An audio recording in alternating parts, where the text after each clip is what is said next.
अरिहन्ताडम्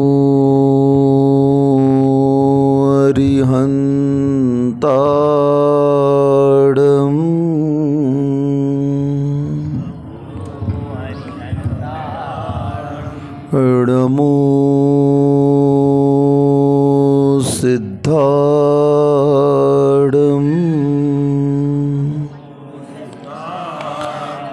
नमो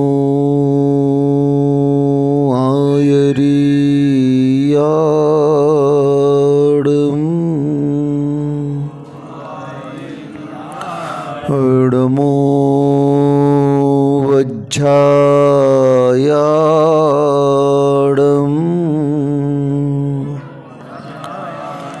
नमो लोये सब साहूडम्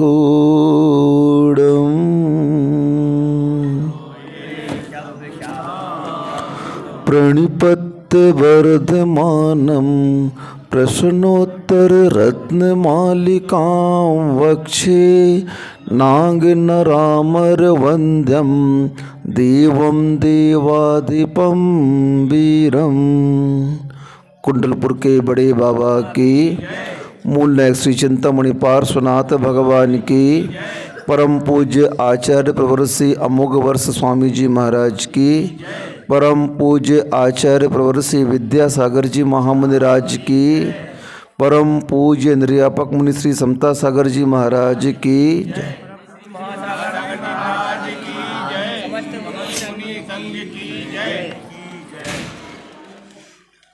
जीवन में हमें क्या करना चाहिए, क्या नहीं करना चाहिए, अगर इस बात का ज्ञान आपको नहीं है तो आचार्य कहते हैं कि आप कोई काम के नहीं हो। आप और पशु में कोई अंतर नहीं है। सुन रहे हो क्या कह दिया? अगर आपने अपने जीवन का लक्ष्य निर्धारित नहीं किया तो आप में और पशु में क्या अंतर है? ऐसे ही किसी ने कह दिया, मान लो हम ही ने कह दिया, अभी कह ही रहे हैं। क्या कह रहे हैं कि अगर व्यक्ति अपने आत्म विकास के लक्ष्य को लेकर नहीं चलता है तो उसमें और पशु में कोई अंतर नहीं है। एक पशु ने आकर के मुझसे रिपोर्ट कर दी, बोले महाराज आप मेरी तुलना मनुष्य से क्यों कर रहे हो, बताओ पहले। मनुष्य तो हमसे भी गया बीता है और आप मेरी तुलना किससे कर दी? मनुष्य से कर दी। गाय बोलती है मैं दूध देती हूँ, गोबर देती हूँ, मेरा मूत्र भी औषधि है। अब मनुष्य का क्या है बताओ, आप कौन सा पार्ट उपयोगी है? आप मेरी तुलना उससे कर रहे हो। तभी एक श्वान आकर के बोलता है महाराज इस गाय का पक्ष मैं भी लेता हूँ, मैं वफादारी करता हूँ, रात भर जागर करके चोरों से बचाता हूँ अपने मालिक को, हमेशा रखवाली करता हूँ अपने उस मालिक की। लेकिन वो क्या करता है, वो कितना है, आप उसकी तुलना मुझसे क्यों कर रहे हो?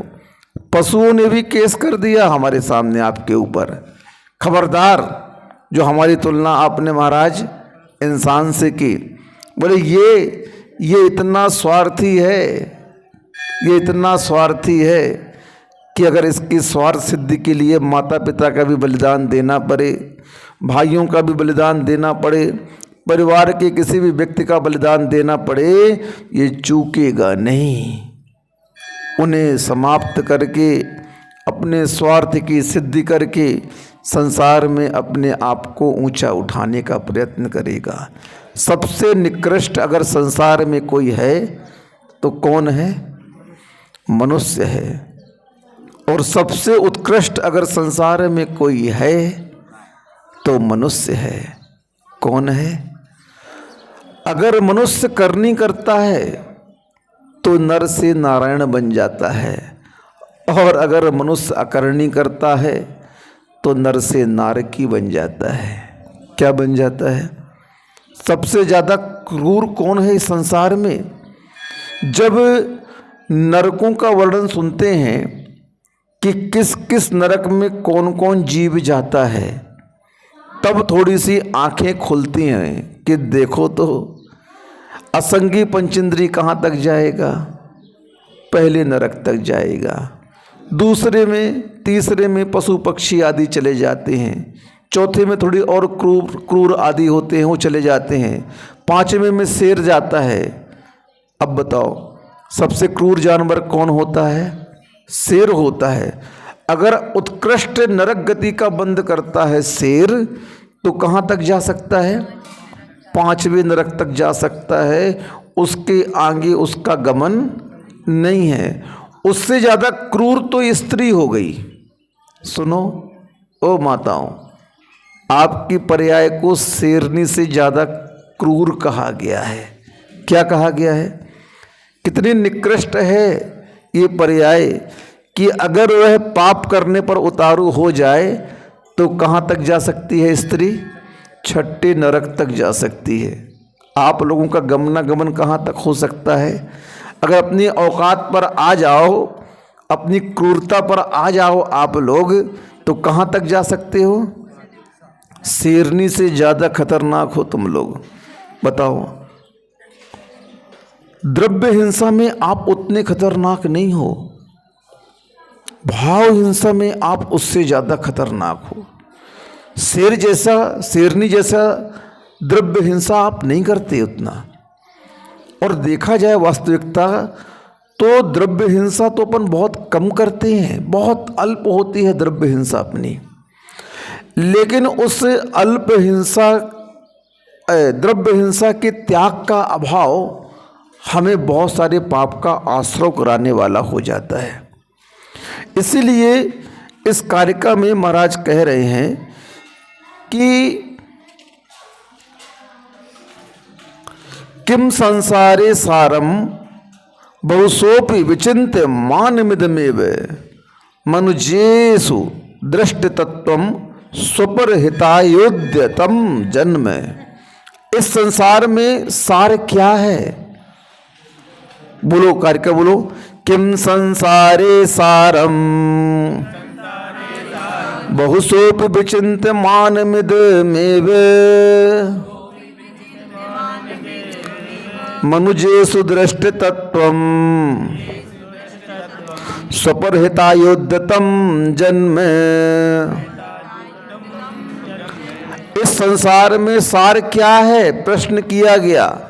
इसलिए मैंने थोड़ी सी भूमिका पहले बना दी कि कारिका को पढ़ने के पहले भूमिका जान लो।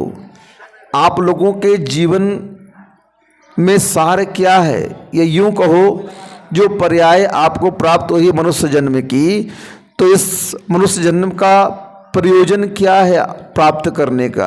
क्यों भाई, क्यों बने हो मनुष्य? बताओ तो पहले बोलो। कमावे खावे के। सुअर भी ऐसे ही कर रहे थे का? सुअर भी दिन भर कमात खात रहा थे। कमात कम है, खात ज़्यादा है। जितने भी जानवर हैं, ढोर हैं, ये कौन से कछु कर रहे हैं, लेकिन पेट की पूर्ति नहीं हो रही का इनकी। दिन भर लगे हैं उधर पूर्ति में। विषय भोग और काम वासना, ये दो ही तो इनके पास में साधन रखे गए हैं। तुमको जानवरों से ऊंचा क्यों कहा गया? मनुष्य को इसलिए ऊंचा कहा गया है कि आप थोड़ी सी करनी करके बहुत ऊपर उठ सकते हो। बड़े बड़े जानवर तुम्हारे इशारों पर नाचते हैं। क्या करते हैं? सर्कस देख लो जाकर के आप। उस सर्कस में रिंग मास्टर शेर को कैसे नचाता है। अब ये बात अलग है कि तुमने उसे ट्रेंड कर दिया, लेकिन ट्रेंड भी कैसे किया होगा? दिमाग तो लगाया होगा, आपके पास में योग्यता तो होगी उस शेर को ट्रेंड करने की। इसी कारण से तुम श्रेष्ठ कहे गए हो। किस कारण से श्रेष्ठ कहे गए हो? कि तुम्हारे अंदर जो दिमाग है, जो बुद्धि है, वो उस जानवर के पास में नहीं है।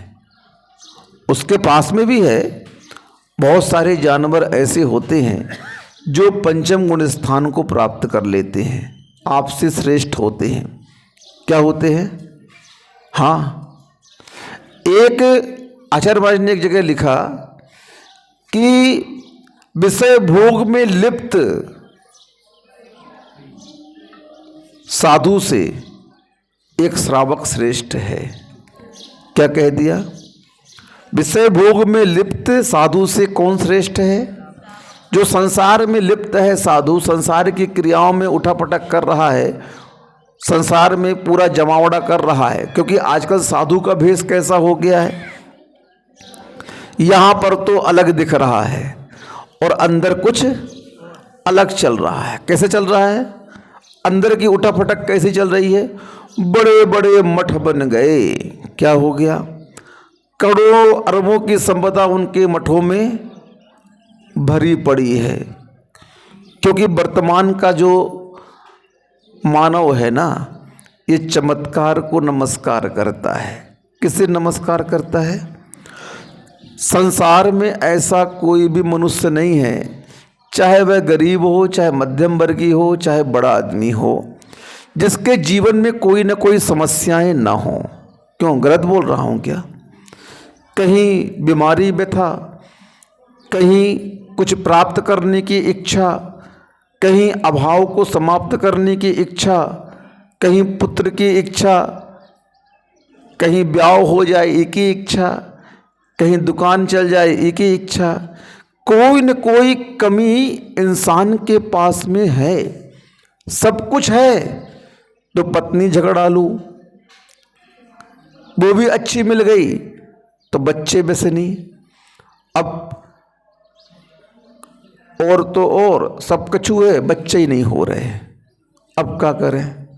कहीं न कहीं कोई न कोई समस्या प्रत्येक परिवार में है। क्योंकि कर्म अगर सभी को सब सुख दे देता, कर्म अगर सभी को सब सुख दे देता, तो फिर भगवान की भक्ति आराधना पूजा कौन करता? मुझे बताओ तो।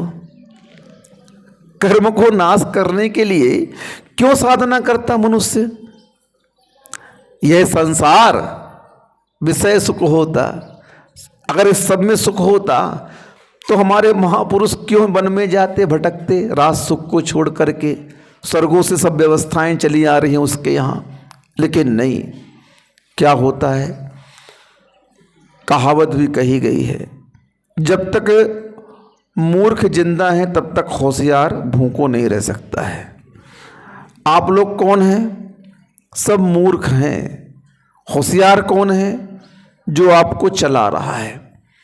थोड़ा सा कहीं चमत्कार देखा और उस चमत्कार को देख करके मनुष्यों की भीड़ बढ़ जाती है, नेताओं की भीड़ बढ़ जाती है, उद्योगपतियों की भीड़ बढ़ जाती है। कर्म बोलता है, नालायक हो, अगर एक अगरबत्ती, रेवड़ी, दाना और नारियल से देवी प्रसन्न होती और आपकी इच्छाएं जो आपने मांगी हैं पूरी हो गई होती, तो फिर संसार में कौन पुरुषार्थ करता? क्यों धन कमाते? क्यों दिन भर दुकानदारी में लगे रहते? बताओ तो थोड़ा सा। होता है क्या? भगवान की भक्ति पूजा आराधना का मात्र कारण एक ही रखा है। क्या रखा है? भगवान की भक्ति पूजा आराधना का कारण मात्र क्या रखा है? कर्म का क्षय करना, और कोई कारण नहीं रखा है। और कोई कारण हमारे यहाँ नहीं रखा। किसी भी धर्म में हम भगवान की भक्ति आराधना क्यों कर रहे हैं? किस बात को लेकर कर रहे हैं? भिखारी बनकर के कर रहे हो कि साहूकार बनकर के कर रहे हो? अगर कुछ याचना को लेकर के कर रहे हो तो भिखारी हो तुम। हमारे यहाँ एक निदान बंद करके शब्द आता है। क्या आता है? निदान ध्यान भी है और निदान शल्य भी है, दो कहे गए हैं। रौद्र ध्यान में निदान बंद एक ध्यान आता है। इसमें हाँ, आर्त ध्यान में, रौद्र में नहीं। आर्त ध्यान में इष्ट वियोग, अनिष्ट संयोग, पीड़ा चिंतन और निदान बंद। निदान बंद क्या है? भावी भोग आकांक्षाओं की इच्छा करना। अब बताओ भैया, तुम क्या कर रहे हो? भावी भोगों की इच्छा के लिए भगवान के सामने भक्ति पूजा आराधना कर रहे हो। आचार्य महाराज समझा रहे हैं अपने श्रावकों को, हे भव्य जीवों, तुम तीन लोक के नाथ की भक्ति पूजा आराधना करने के लिए आए हो, और उस आराधना के दौरान तुम क्या चाह रहे हो? हमारा सिर दर्द दूर हो जाए, हमारे घुटने का दर्द दूर हो जाए, हमारे कमर का दर्द दूर हो जाए। इन छोटी छोटी बीमारियों के निदान के लिए तुम भगवान की पूजा कर रहे हो। दो दो पैसे की कमाई के लिए तुम भगवान की पूजा कर रहे हो कि मेरी दुकान चल जाए, मेरा ये काम सफल हो जाए संसार का।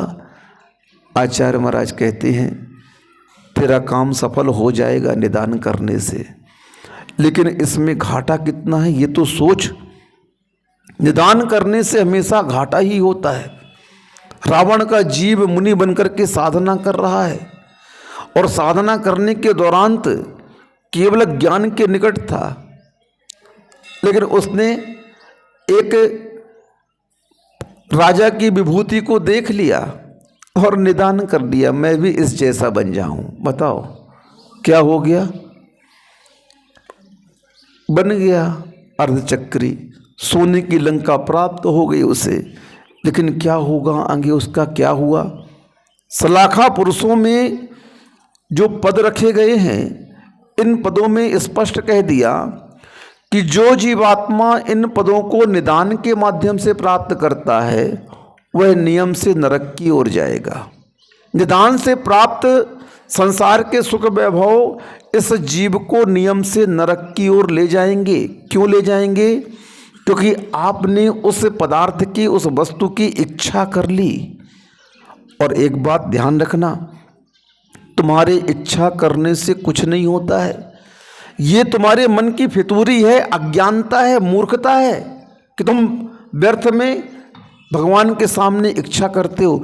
अरे तुम्हारी भक्ति में इतनी शक्ति है, तुम इच्छा भी नहीं करोगे तो वह तुम्हारी कार्य अपने आप सफल हो जाएगा, सफल हो जाएगा।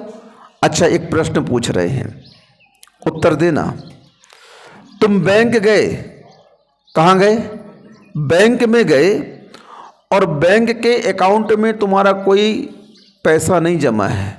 अकाउंट तो खुला है, लेकिन बैलेंस कैसा है आपका? नील है, जीरो है। और कैशियर की सीट में तुम्हारे दद्दा बैठे हैं। कौन बैठो है? तुम्हारे पिताजी बैठे हैं, बाप बैठे हैं, और तुमने चेक डाल दो 1 लाख को। पापा जो चेक दे दियो तो ना भंजा दियो। बताओ क्या होगा? क्या होगा? हैं? तुम्हारे पिताजी बैठे हैं, घर के दद्दा बैठे हैं तुम्हारे, और तुमने चेक दे दो 1000 को, और अकाउंट में पैसा नहीं है, तो क्या तुम्हें वे दे दे 1 लाख रुपया को चेक है? अरे कुछ तो बोलो मुनीम साहब, क्या बोल रहे हो? हैं? काहे न दे हैं? तुम्हारे पापा आए ना तो क्या हो गई? बोलो ना, ऐसो क्या हो गई महाराज जी? पापा आए तो क्या हो गई?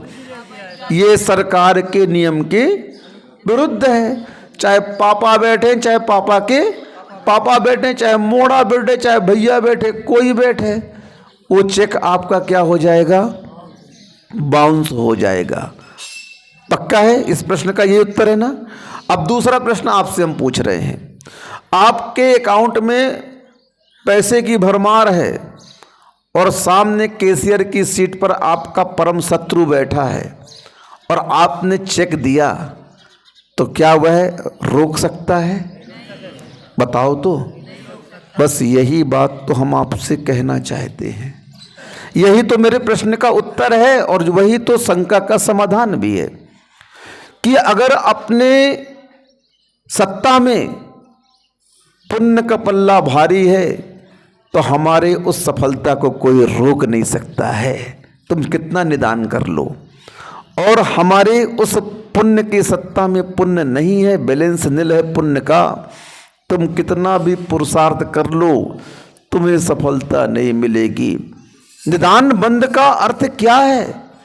तुमने बहुत पुण्य जोड़ा, बहुत पुण्य जोड़ा, और उस पुण्य के माध्यम से तुमने संसार की विभूति की याचना कर ली। कर्म ने क्या किया? वह याचना आपकी पूर्ण कर दी। अब जैसे एक उदाहरण और सुन लो।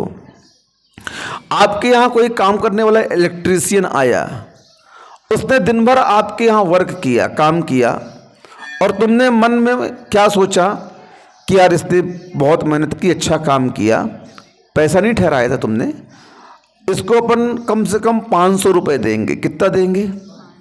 दिन भर उसने काम किया और काम समाप्त करने के बाद में, बहुत अच्छा व्यक्ति था, आपका परिचय का था, आपने पूछा क्यों भैया कितना दे दें? सुन रहे हो? आपने क्या पूछा? कायदा वो कितना दे दें? तो उसने बोला सेठ जी 300 रुपये लेंगे। कितना लेंगे? आपने क्या किया? 300 निकाला और दे दिया। दे दिया ना? 10 और रख लो, चाय आय पी लियो। बड़े उदार बन गए तुम उसमें। क्या बन गए? वो भी खुश हो गए, यार हमने 300 मांगे, सेठ ने कितने दे? 310 दे हमारे इलाज। अगर वो उस समय ये कह देता सेठ जी जो तुम्हें देना हो वो दे दो, तो तुम कितना देते? ईमानदारी से बताना, तुम कितना देते उसको? क्यों? उसने ये कह दिया सेठ जी आपको जो देना है दे दो, लेकिन उसका अमाउंट यहां पर कम क्यों हो गया, माइनस में क्यों चला गया? उसने डिमांड कर ली, मांग कर ली। क्या कर ली? बस हमारे साथ भी यही हो रहा है, हम हर जगह मांग कर रहे हैं, इससे हमारा अमाउंट कट हो जाता है। क्या हो जाता है? मिलना कर्म तुम्हें और देना चाहता है, क्या करना चाहता है, लेकिन हम उस अमाउंट को डिमांड करके कम कर लेते हैं। इसीलिए ये कला सीखना चाहिए थोड़ा सा आप लोगों को। याचना से बचकर के यथार्थ को समझने का प्रयास करो। यथार्थता क्या है, संसार में सार क्या है? इन छोटी छोटी वस्तुओं की याचना करते हैं हम लोग। मूल धर्म से च्युत होकर के, आत्मधर्म से विमुख होकर के किसकी मांग कर रहे हैं? इन संसार के उन पदार्थों की। इसीलिए तो आचार्य महाराज ने इस कारिका में कहा कि हे भगवान, संसार में सार क्या है? तो बहुसोपी विचिंतमानम, बार बार विचारने पर इदम एव, यही प्रतीत होता है। क्या प्रतीत होता है? आप लोग बार बार विचार करते नहीं हैं, इसलिए आपको कुछ प्रतीत होता नहीं है। और विचार भी बार बार आप लोग करते हैं तो संसार, शरीर और भोग का विचार करते हैं। किसका विचार करते हैं? संसार, शरीर और भोगों का विचार करते हैं। इसके अलावा आपकी सोच कुछ है ही नहीं। क्या सोच है? यहाँ पर बैठे हो, तन से तो यहाँ बैठे हो और मन से कहाँ हो? बताओ तो।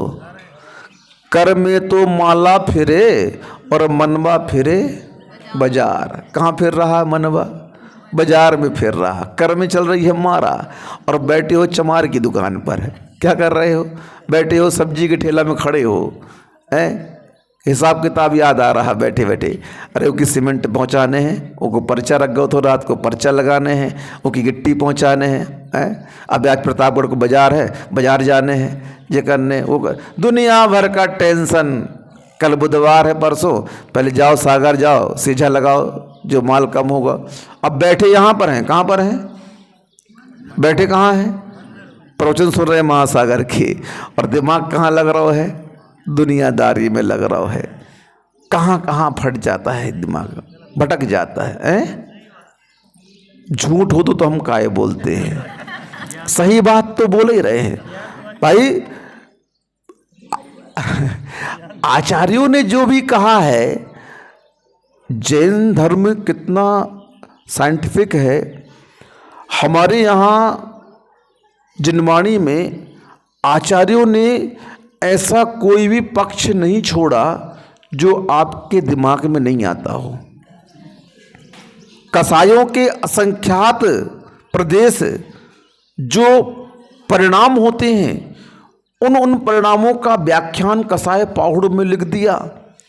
कसाय के जघन्य परिणाम का क्या फल है, मध्यम परिणाम का क्या फल है, उत्कृष्ट परिणाम का क्या फल है, और कैसा कैसा यह जीव परिणाम कर सकता है, उन सभी के बारे में कर्म सिद्धांतों में लिपिबद्ध कर दिया है। अब सोच लो कि आप जैसा भी सोचते हो और जितने प्रकार का सोचते हो, उन सभी सोच को कसाए पाहुड़ में लिख दिया है। ऐसे ऐसे भंग वाले भी परिणाम होते हैं, ऐसा ऐसा यह जीव सोच सकता है। पुलिस वाले कैसे पकड़ते हैं चोर को, कैसे पकड़ते हैं खूनियों को, उनके यहाँ सब प्रकार के उदाहरण दिए रहते हैं। एक एग्जाम्पल की एक बुक्स होती है, क्या होती है, उस बुक्स को पढ़ते हैं, क्रिमिनोलॉजी के अंतर्गत उसको पढ़ाया जाता है और एग्जाम्पल दिया जाता है कि कैसे इसने चोरी की, क्या निशान छोड़ा होगा, इसने मर्डर किया है, कुछ न कुछ उसने निशान छोड़ा हो गया, बस उसकी सुराग पकड़ते पकड़ते वो वहाँ तक पहुँच जाते हैं। और इसी परिणामों को हमारे आचार्यों ने गुंथित किया है ग्रंथों में। बताओ, अब इसी से बचने का प्रयत्न करने का नाम ही साधना है। साधना और कोई वस्तु हमारे यहाँ है ही नहीं। अपने परिणामों को पकड़ करके थोड़ा सा मोड़ना है। क्या करना है, बस बाहर ही बाहर आ जाएगी। कहाँ पर, रेगिस्तान में। क्या आ जाएगी, बाहर ही बाहर। अभी वह प्रवाह कहाँ जा रहा है, विचारों का, भावों का, गलत जगह जा रहा है। इंजीनियर क्या करता है, बांध बनाता है, तो बांध बनाने में वह पुरुषार्थ किस कार्य का करता है, मात्र उस नदी की दिशा को बदलने का पुरुषार्थ करता है, रोक करके। बस उसने बांध बनाया और उस नहर के माध्यम से नदी को दूसरी तरफ निकाल दिया, जहां उसे भेजना है उस तरफ भेज दिया। अभी तक नदी दूसरी दिशा में जा रही थी, जिससे कोई को उसका लाभ नहीं मिल रहा था। और जैसे ही बांध करके पानी को स्टोर करके उसने कैनाल निकाल दी, नहर निकाल दी, तो क्या हो गया, हर जगह हरियाली आ गई। बस यहाँ भी यही करना है। जो विचार हमारे पापों की ओर जा रहे हैं, जो विचार विषय भोगों की ओर जा रहे हैं, उन विचारधाराओं को थोड़ा धर्म की ओर मोड़ दो। इस संसार में सार क्या है, विचारने पर क्या प्रतीत होता है, मनुजेषु जन्म दृष्ट तत्वम। मनुष्य जन्म को पाकर के तत्वदर्शी होते हुए स्वपर हिताय उद्यतम, स्वपर का कल्याण करने में हमेशा तैयार रहना चाहिए, तत्पर रहना चाहिए। लेकिन हम स्व का भी कल्याण नहीं कर पाते हैं, पर की तो बात छोड़ो। आचार्य महाराज कहते हैं, अरे चल भाई, मत कर दूसरों के लिए, तू अपने लिए तो कम से कम कर ले। क्या कर ले, हम राजस्थान जा रहे थे आचार्य श्री के पास से, तो आचार्य महाराज से महाराज जी कुछ कार्य बताए हमारे लिए, क्या करना है। बोले बस कुछ नहीं करना है, तुम्हें बैठ करके स्वाध्याय करना है, माला फेरना है, अपने हित की चिंता करना है और बुरे विचारों से बचते हुए आत्मा को अच्छे कार्यों में लगाना है। कोई लक्ष्य नहीं दिया, बताओ, कोई जिम्मेदारी नहीं दी कि ये जाकर के वहाँ ये करना, ये करना को। बस कहीं भी जाओ, तुम्हें अपना आत्महित करना है। क्या करना है, उस आत्महित को करते हुए अगर परहित हो जाए तो करो, नहीं तो मत करो। परहित कैसे होता है, और परहित तो किया ही नहीं जाता है। कायदे से देखा जाए तो कोई भी परहित नहीं कर सकता है। उस परहित में मान कसाय के वशीभूत होकर के हम ये कह देते हैं कि हमने ये कार्य किया। नहीं, तुमने वो कार्य नहीं किया, उस जीव का पुण्य तुमसे वो कार्य करवा रहा है। अगर सिद्धांत देखते हैं तो क्या करवा रहा है, उस जीव का पुण्य क्या करवा रहा है, तुमसे वो कार्य करवा रहा है। रामचंद्र जी वनवास को गए, कहाँ गए, कर्मभूमि के मनुष्य थे रामचंद्र जी। कहाँ के मनुष्य थे, अब वनवास में वो गए तो उनका सामना किससे हुआ, रावण से हुआ। रावण कौन था? विद्याधर था। कौन था? अब कहाँ विद्याधर और कहाँ भूमि गोचरी मनुष्य। उनके पास तो विद्याएं हैं, लेकिन देखो उनका पुण्य कितना प्रबल था कि उनके निमित्त से सारे के सारे योद्धाएं जुड़ते गए। बलशाली हनुमान जी मिल गए, वहीं सुग्रीव मिल गया, वहीं पर बाली मिल गए। सब कोई वहाँ पर जितने भी विद्याधर थे सब उनके मित्र बन गए आकर के। क्या हो गए? क्या हो गए? मित्र बन गए। अब मित्र कैसे बन गए उनके? क्यों बन गए मित्र उनके? बताओ तो थोड़ा सा। पुण्यवान पुरुष थे वो। क्या थे? उनके पुण्य से जंगल में सब व्यवस्था होती गई, सब अनुकूलताएं मिलती गई, और अपन घर में बैठे हैं तो प्रतिकूलताएं आ रही हैं। क्यों आ रही हैं? बताओ तो, क्यों आ रही हैं? तत्वदर्शी बनने का अर्थ क्या है? तत्व क्या है? अतत्व क्या है? हमारा बिगड़ा हुआ मन अतत्व है और हमारा सुधरा हुआ मन तत्व है। ये 7 तत्व तो जो कहे गए हैं, जीवा जीवाश्रव बंध संबर निर्जरा मोक्षास्तत्वम, ये तो सिद्धांत के तत्व हैं, आगम के तत्व हैं। मूल तत्व क्या है? अपना मन सुधरा हुआ। क्या है मूल तत्व? ये तत्व तो हमें बताते हैं जीवन में कि तुम कौन हो। हमारे लक्ष्य को ये 7 तत्व निर्धारित करते हैं। कौन करते हैं? 7 तत्व। जीवा जीवाश्रव बंध संबर निर्जरा मोक्षास्तत्वम। अब इन 7 तत्वों में गवेषणा करो, खोज करो। आप कौन हो? कौन से तत्व हो आप? जीव तत्व हैं। अच्छा, प्योर जीव तत्व हो क्या? नहीं, अभी पुद्गल तत्व अजीव तत्व हमारे साथ चल रहा है। सुनो, आचार्य महाराज निर्देश दे रहे, जब तक आपके साथ में अजीव तत्व चलेगा तब तक आश्रव और बंध होगा। क्या होगा?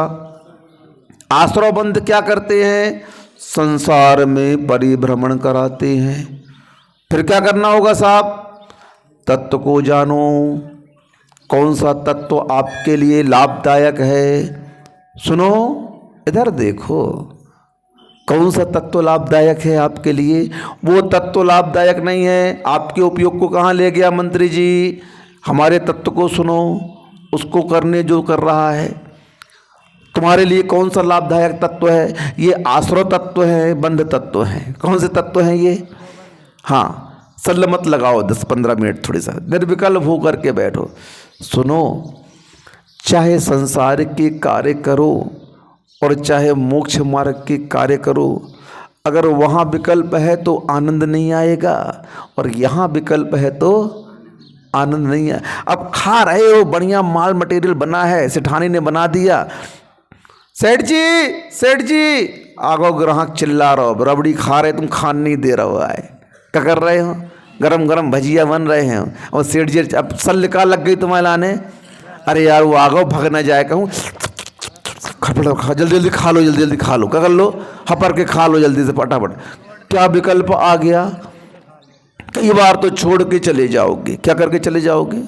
उस वस्तु की आनंद की अनुभूति नहीं होगी। भोग भी करो पगलो तो निर्विकल्प होकर के करो, कम से कम। कैसे करो? हर जगह सल लगा के रखिए तुम लोगों ने, हैं? हर जगह विकल्प है तुम लोग के साथ में। यही आपको आनंद से वंचित कर देता है। क्या कर देता है? वंचित कर देता है। इसलिए निर्विकल्प रहो। कैसे रहो? वहाँ भी संसार में भी कर रहे हो तो अच्छे से करो ना, इसमें क्या बात है। और यहाँ बैठे हो तो कैसे करो? अच्छे से करो। क्या चर्चा चल रही थी? क्या बात चल रही थी?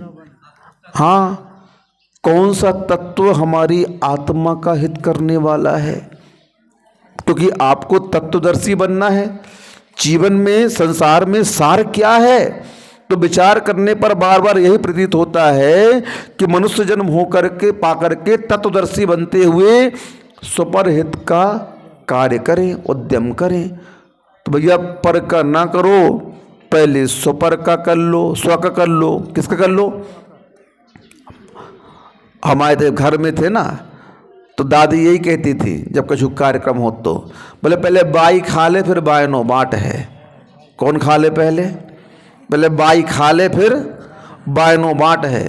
अब हम बायनो बाँट रहे हैं, हमारा मन कहाँ लगो है पहले? पहले अच्छो भर ले भाई, तुम पेट भर के खा लीजिए, मिठाइयाँ रखी है कोठरियाँ, पहले खा लो तुम पहले। यहाँ पर भी आचार्य कहते पहले तुम तृप्त हो जाओ। क्या हो जाओ? हमारे लिए यही कहा है। अच्छी समाइक कर लो मन लगा करके, अच्छा स्वाध्याय कर लो, अच्छा जो जो कार्य करना है तुम्हें कर लो। अपनी आत्मा को तृप्त करने के बाद में अगर समय मिले तो इन गरीबों को भी कुछ बांट दो। क्या कर दो? हाँ, इन भिखारियों को थोड़ा दे दो तो प्रसन्न हो जाएं, ये भी सेठ बन जाएं थोड़ा सा। भक्तांबर में यही तो कहा है। क्या कहा है कि हे भगवान, तुम्हारी भक्ति पूजा करने से हमें क्या लाभ? अगर तुम आप अपने जैसे मुझे ना बना पाए तो हमें उस धरनी से क्या लाभ? आता है ना कि श्लोक? नहीं आता है। हाँ, आपकी भक्ति का फल तो तब मानूंगा मैं कि जब आप मुझे अपने जैसा बना लो। लेकिन हम तो आपको अपने जैसा बनाने के लिए तैयार हैं। क्या तुम हमारे जैसा बनने के लिए तैयार हो? बताओ तो, बोलो तो।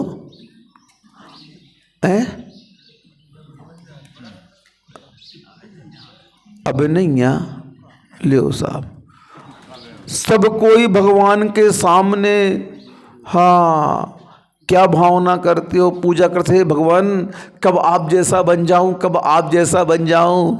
भावना तो करते हो, लेकिन भावना करने के साथ में उस पथ पर चलने का जो उद्यम होता है, मानतुंगाचार्य महाराज जी ने तो कह दिया, ये भगवान आपकी भक्ति करने से क्या लाभ? अगर आप जैसे ना बने इसमें क्या आश्चर्य है? आपकी भक्ति करने वाला तो आप जैसे बन ही जाएगा, लेकिन मात्र भक्ति करने वाला आप जैसा नहीं बनेगा। भक्ति के साथ में पुरुषार्थ भी करना पड़ेगा। क्या करना पड़ेगा? कर्मों का क्षय हो जाए, दुख खो कम खो बोही लाओ, सुखी गमनम समाहि मरणम, जिन गुण संपत्ति हो मध्यम। पढ़ देते हैं बच्चे आकर के, सिखा दिया, रटन तोता हो गया। जाओ महाराज जी को जब दर्शन करोगे तो क्या बोलोगे? दुख खो कम खो बोई लाओ, सुखी गमनम समाहि मरणम, जिन गुण संपत्ति हो मध्यम। आकर के बोल दिया बच्चों ने। इसका मतलब जानते हो क्या होता है? दुख का क्षय हो, कर्मों का क्षय हो, बुद्धि की प्राप्ति हो, समाधि की प्राप्ति हो, जिन गुण संपत्ति हो मध्यम। जिनेंद्र भगवान की संपत्ति हमें मिल जाए भगवान, तो मिल तो जय है तुम्हें संपत्ति जिनेंद्र भगवान की, लेकिन नालायक को उस लायक तो बनो पहले। सही बताइयो। बहुत संपत्ति है बाप के पास में। कितनी संपत्ति है? बहुत संपत्ति है बाप के पास में। इतनी संपत्ति है कि पूछो ना। 4 बेटे हैं। कितने बेटे हैं? हाँ, एक तो बिल्कुल सुनते ही नहीं है, नाश को मिटो। क्या कर रहे थे? पूरे घर को नाश करके रखो हो, व्यसनों में पूरे खर्चा कर दिए थे। दूसरा कैसा है? दिन भर घरवाली की चाकरी करत रहा थे। हो, तीसरो चोर है, दिन भर अपनो घर भरत रहा थे। जैसे टाइम मिलो, मौका मिलो, क्या करो? उन्हें गल्ला से मारे पैसा और जेब में रखो, वो करो। अब चौथा कैसा है? ईमानदार है। कैसा है? हाँ, सेठ जी से पूछा, 4 लड़के थे। बोले आपके कितने लड़के हैं? बोले 1.5 लड़के हैं मेरे। कितने हैं? बोले 1.5 कैसे हैं? पूछने वाला आश्चर्यचकित हो गया। बोले 1.5 लड़के कैसे हो गए मेरे? बोले 4 है सेठ जी। बोले 1.5 लड़के हैं मेरे। बोले अच्छा। बोले एक काम करो, मेरे बड़े पुत्र के पास जाना और उससे कहना पिताजी को हार्ट अटैक आ गया। फेल नहीं हुआ, हार्ट अटैक आ गया। तो वो बढ़िया जुआ खेल रहा था, शराब सामने रखी हुई थी। हाँ भाई साहब, आपके पापा को अटैक आ गया। अरे मर जान दे बुड्ढे को, क्या बोलता है। हाँ बोले हर समय कोई ना कोई परेशानी खड़ा करता रहता है, जा नहीं रहा संसार से। ये उत्तर सुनकर के वापस आ गया। फिर क्या हुआ, दूसरे के पास पहुंचा, उसने भी यही उत्तर दिया सुनकर के, ठीक है आ रहा हूं। तीसरे के पास पहुंचा, उसने भी यही उत्तर दिया। और चौथा वाला जो दाढ़ी बना रहा था और उससे पूछा कि पापा को अटैक आ गया, तो आधी दाढ़ी छोड़ करके भाग गया। अब कितने पुत्र हुए उसके? 1.5 पुत्र हुए। हाँ अब सही पुत्र कौन है? जिसने सुना और तुरंत भाग गया। अब बताओ, तुम ही निर्णय कर लो, तुम बाप आओ, तुम संपत्ति की है दे हो काय, बोलो आप अपनी संपत्ति किसको देना पसंद करेंगे? अरे मुंह का दर्शन बनो, उत्तर तो दो कम से कम हमारे प्रश्न का। डरा काय रहे हो? आपको निर्णय करना, सही निर्णय क्या करोगे आप? बजाज जी क्या निर्णय करोगे? जिस बच्चे ने आपकी सेवा की आप उसे संपत्ति देना पसंद करेंगे। ऐसे ही बाप जब अच्छे लड़के को संपत्ति देना पसंद करता है तो जिनेंद्र भगवान जिन गुण संपत्ति किसे देंगे बताओ? तो अच्छे बनो ना गधे कहेंगे, बने हो गधा, क्या बने हो? नालायक बने हो। और क्या चाहत हो? जिन गुण संपत्ति। तो बाप की आय मिल जाएगा जिन गुण संपत्ति, ऐसे मिल जाएगा। अपनी करनी करके दिखाओ, विश्वास तो जमाओ, फिर देखो क्या होता है। एक बार बोलो तो भगवान के सामने, नहीं भगवान प्राण भी निकल जाए लेकिन हम आपके चरणों को नहीं छोड़ेंगे। अन्यथा शरणम नास्ति तमेव शरणम मम तस्मात् कारुण्य भावेन रक्ष रक्ष जिनेश्वर।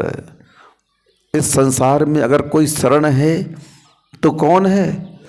चत्तारि शरणम पब्बज्जामि, अरहंते शरणम पब्बज्जामि, सिद्धे शरणम पब्बज्जामि, साहु शरणम पब्बज्जामि, केवली प्रणतम धम्मम शरणम पब्बज्जामि। 4 ही शरण है, 4 ही मंगल हैं, 4 ही उत्तम है संसार में। कितने हैं? तुम किसे उत्तम मान रहे हो? तुम किसे मंगल मान रहे हो? तुम किसे शरणभूत मान रहे हो संसार में? बताओ तो थोड़ा सा। तुम संसार को ही मंगल मान रहे हो, संसार को ही उत्तम मान रहे हो और संसार को ही शरणभूत मान रहे हो, तो जिन गुण संपत्ति तुम्हें कहाँ से मिलेगी बताओ तो? सारा उद्यम तुम्हारा किसके लिए हो रहा है? याचना किसके लिए कर रहे हो? निदान किसके लिए कर रहे हो? पूरे दिन भर का पुरुषार्थ देखो आप किसके लिए कर रहे हो? संसार के लिए कर रहे हो।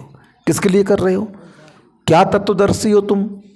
इस संसार में आने के बाद जीवन का सार ही नहीं मालूम तुम्हें। हाँ, श्वान के 3 कार्य होते हैं। कितने कार्य होते हैं? कुत्ता दिन भर में 3 काम करता है। कितने काम करता है? यहां वहां घूमना, जो मिला खा लेना और अपने जात भाई को देख के गुर्राना। सुन रहे हो? ये तुम्हारे काम आए, क्या काम आए? दिन भर क्या करते हो? यहां वहां घूमते हो, जो मिलो खा लो। भक्ष भक्ष का भेद ही नहीं तुम्हारे पास में है। जे मंगोड़ी बन रही है, समोसा बन रहे हैं, जे बन रहे वो बन रहे, जे खा लो वो खा लो, दिन भर कुत्तों की भांति खाते रहते हो। और क्या हुआ? अपने समाज के लोग मिले तो गुर्रान लगे बैठ के, है वो ऐसा है वो ऐसा है। सबसे ज़्यादा जातियों में निकृष्ट जाति जैन की है। अपने समाज के व्यक्तियों का टांग खींचने का कार्य अगर कोई जाति करती है तो जैन जाति है। अन्य जातियां भले ही कैसी रहे लेकिन अपनी जाति के प्रति वफादार रहती हैं। और जैन सबसे ज़्यादा निकृष्ट होता जा रहा है। बताओ क्या हो रहा है तुम्हें, क्या कर रहे हो तुम? एक जैन खड़ा हो जाए एक वार्ड से तो 4 और खड़े हो जाते हैं। हमारे तो ये वोट पक्के हैं, जी गिनवा देगा। मिले कितने घर के वोट नहीं मिल रहे हो खिलाड़ी। लेकिन क्या हो गया, क्या हो गया? अपनी ही जाति समाज के लोग समझाते हैं, मुनि महाराज बोलते भैया एक होकर के कार्य करो। लेकिन क्या होता है, कुत्तों की जाति हो गया। क्या हो गया? राजस्थान में तो कह दिया सरावगी चलते वहाँ पर, बोले 2 सरावगी अगर लड़ रहे हैं तो बोलते देखो कुत्ता लड़ रहे हैं। क्या कहते हैं वहाँ पर? कहावतें ही कहते हैं वहाँ, अदर कास्ट की यही कहते हैं कुत्ते लड़ रहे हैं। इतना भी यही होगा आजकल। तो जिसके जीवन का लक्ष्य निर्धारित नहीं है, क्या कर रहे हो? यहाँ वहाँ घूम रहे हो, जो मिला खा लिया और जात भाई को देख के गुर्रार दिया। बस स्वान की भांति जीवन चल रहा है। किसकी भांति चल रहा है? हाँ, तत्व क्या है अभी तक जान ही नहीं पाए। जीवन का लक्ष्य क्या है जान ही नहीं पाए। और इतनी क्रूरता तुम्हारे अंदर आ गई कि शेर तो 5वें नरक तक जा रहा है, शेरनी जे जा रही 6ठे नरक तक, और तुम इनके और दादा हो गए। कहाँ तक जा रहे हो? 7वें नरक तक तुम आवगमन हो रहा है। कहाँ तक जा रहे हो? अब 7वें नरक तक जाने के लिए परिणाम कितना निकृष्ट किया होगा आपने, सोचो तो थोड़ा सा। कसाई का नियम था 500 भैंसे रोज काटना मुझे। कितनी काटना? हाँ, अब जेल में बंद कर दिया उसे। तुम इतनी हिंसा नहीं करोगे, जेल में बंद, चलो अब जेल में बंद कर दिया तो मिट्टी के भैंस बनाई उसने, 1 काटी 2 काटी 3 काटी, ऐसे करके 500 मिट्टी के ढेले बना करके काट दिए उसने। अब द्रव्य से हिंसा तो रुक गई, लेकिन भावों से क्या हुआ? हो गई ना। एक आटे के मुर्गे की कहानी सुनी होगी आप लोगों ने। किसका मुर्गा बना के काट दिया? आटे का। भाव हिंसा हो गई। क्या हो गई? समझ ही नहीं पा रहे हम कि अपने परिणामों के माध्यम से कितना निकृष्ट बंद करते जा रहे हैं बैठे बैठे, व्यर्थ में, व्यर्थ में। इसीलिए हमें ये बात समझने का प्रयत्न करना चाहिए, अपने परिणामों को संभालना चाहिए, धर्म के निमित्त को पहचान करके अपने परिणामों को उसमें लगाने का पुरुषार्थ करना चाहिए। तत्वदर्शी जो हुआ करते हैं वे हमेशा सावधान रहते हैं। लुटने का डर किसे रहता है? भिखारी को कि पैसा वाले को? बोलो तो। लुटने का डर किसे रहता है? पैसा वाले को। तत्वदर्शी पैसा वाला होता है। सम्यक दृष्टि, सम्यक ज्ञानी, सम्यक चरित्र को धारण करने वाला पैसा वाला कहलाता है। रत्न है उसके पास में, इसलिए वह हमेशा सावधान रहता है। कैसा रहता है? कहीं मुझे कोई लूट न ले। और तुम लोग भिखारी चोर चमार बैठे हो, तुम तो लूटने वाले बन गए हो। क्या हो गए हो? किसमें गिनती आ रही तुम्हारी? तुम स्वयं अपनी आत्मा को लूट रहे हो बैठ करके। तुम संसार में छल नहीं कर रहे हो। किससे छल कर रहे हो? अपनी आत्मा से छल कपट कर रहे हो। तुम अपनी आत्मा को पराधीन बना रहे हो अपने परिणामों के माध्यम से। अपनी आत्मा को तुम सजा दिला रहे हो। किसे कर रहे हो तुम? किसके लिए कर रहे हो? चिंतन तो करो, थोड़ा सा सोचो तो। सब कुछ अहित इस संसार में जो जीव करता है वह अपनी आत्मा का ही करता है। इसलिए तत्वदर्शी जो होता है, तत्वों को जो ग्रहण करता है, वह हमेशा सावधान रहता है। भैया आश्रय और बंध से बचो, संसार के पापों से बचो, विषय भोगों से बचो, कसायों से बचो। मैं किसके लिए संसार का उद्यम कर रहा हूँ?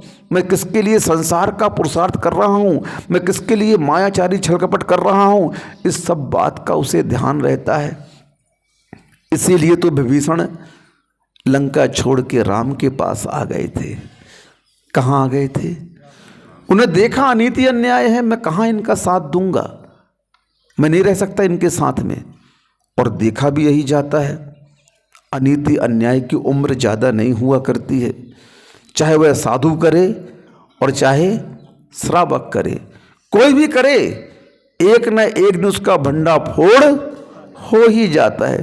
पड़े हैं जेल में कितने साधु लोग, नहीं पड़े क्या जेल में? संविधान किसी को छोड़ता है क्या? तुम मुनि बन गए हो, तुम साधु बन गए हो, कोई भी बन गए हो, तुमने अगर कृत्य गलत किया तो तुम्हें इस पद को छोड़ करके जेल जाना पड़ेगा। संसार का संविधान जब अन्याय अनीति करने पर साधु और श्रावक नहीं देखता है तो कर्म का सिद्धांत कहाँ आपसे समझौता करेगा? मुझे बताओ तो करेगा क्या? नहीं करेगा। यहां पर कंप्रोमाइज नहीं है संविधान में, तो कर्म में तुमसे कैसा समझौता हो जाएगा? मुझे बताओ। यहां भी तुम जेल जाओगे और वहां भी नरक निगोद की जेल प्राप्त होगी। इसलिए मनुष्य जन्म को पाकर के सार क्या है? टाइम बता देना, आपका समय होने वाला है। हाँ, इस संसार में आने के बाद में इस संसार के सार उन तत्वों का ग्रहण नहीं किया, इतना ज्ञान तुम्हें नहीं हुआ कि इस आत्मा का उद्धार किस तत्व के माध्यम से होगा। उस संवर तत्व को अगर नहीं अपनाया, उस निर्जरा तत्व को नहीं अपनाया, तो कभी भी मोक्ष तत्व की उपलब्धि इस आत्मा को हो ही नहीं सकती है। इसलिए पापियों, तुम किसके साथ पाप कर रहे हो? ए छलियो, तुम किसे छल रहे हो? ओ चोर, ए डाकू, तुम किसे लूट रहे हो? ए चोरों जितने बैठे हो, किसे लूट रहे हो? तुम उसे नहीं लूट रहे हो, अपनी आत्मा को लूट रहे हो। लूट कौन रहा है? तुम क्या सोच रहे हो? मैंने इसको ठग लिया। तुम क्या सोच रहे हो? मैंने इसे लूट लिया। तुम क्या सोच रहे हो? मैंने इसके साथ ऐसा कर दिया। नहीं, ये सब की सब क्रियाएं तुम्हारी आत्मा के साथ हो रही हैं और उसका दंड, उसका पनिशमेंट इस आत्मा को भोगना पड़ेगा और कोई नहीं भोगेगा। हाँ, इसलिए संसार में होशियार कौन है? जो संसार के इन क्रियाओं से बच कर के अपनी आत्मा की ओर अग्रसर होता है, वही होशियार है। नहीं तो सब सियार है। क्या है? सब हू करते रहो, रात को ठंडी में चिल्लाते रहते, बेचारे आवाज़ आती रहती है। क्या करते हैं? हुआ हुआ करते रहते हैं। ऐसे तुम भी हुआ हुआ संसार की करते रहो तो सियार बनोगे, और ऐसे हुआ हुआ से बच जाओगे तो होशियार बनोगे। क्या बनना है? सियार है? लग तो नहीं रहा होशियार बनोगे। सियार तो बनने के पूरे चांस हैं, लेकिन होशियार बनने के कोई चांस नज़र नहीं आते हैं। होशियार बनना है तो अभी भी समय है, बुद्धि काम चल रही है। छह ढाला में पंडित जी कहते हैं, जब लऊ न रोग जरा गहे, तब लऊ छटित निज हित करो। क्या कर लो? जब तक तुम्हारी बुद्धि काम कर रही है, जब तक इस शरीर में व्यथा रोग बीमारी नहीं आई है, जब तक इस शरीर में बुढ़ापा नहीं आया है, तब लऊ छटित निज हित करो। जल्दी जल्दी अपना हित कर लो, क्योंकि एक रोग आने से बुद्धि काम नहीं करती है, पूरा उपयोग उसी रोग में लगा रहता है।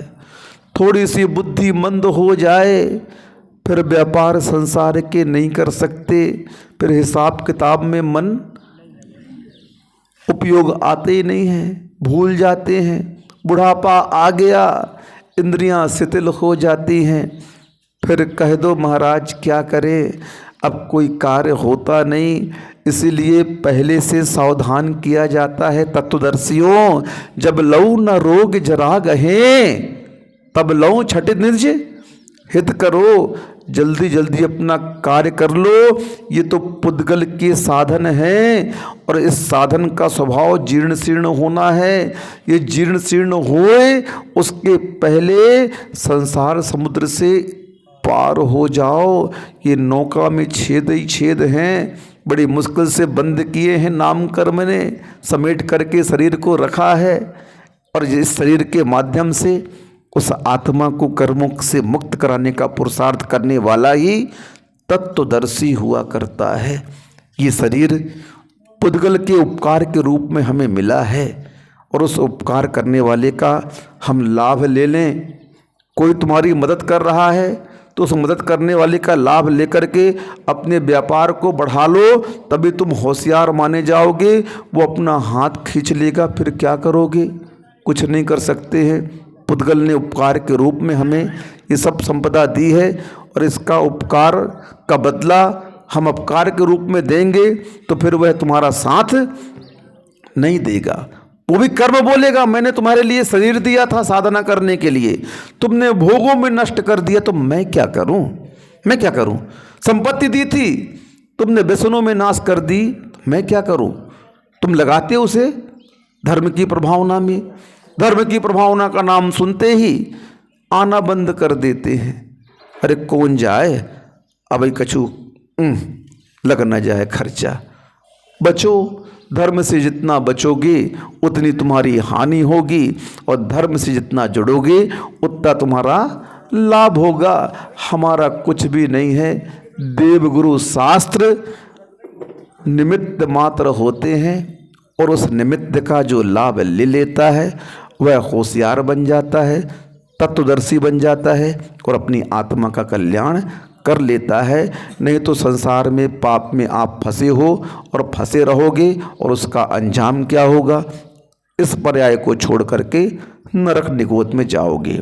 इसलिए संसार में सार क्या है, बार बार विचार करने पर क्या प्रतीत होता है, बार बार चिंतन करने पर क्या प्रतीत होता है कि संसार में कुछ भी हमारे साथ जाने वाला नहीं है, जाने वाला मात्र हमारे अच्छे और बुरे कर्म हैं। इसलिए भैया इस संसार में तत्वदर्शी बन करके अपना भी कल्याण करो और दूसरे वही कल्याण करो, यही सार है, बाकी सब निस्सार है। अहिंसा परमो धर्म की जय।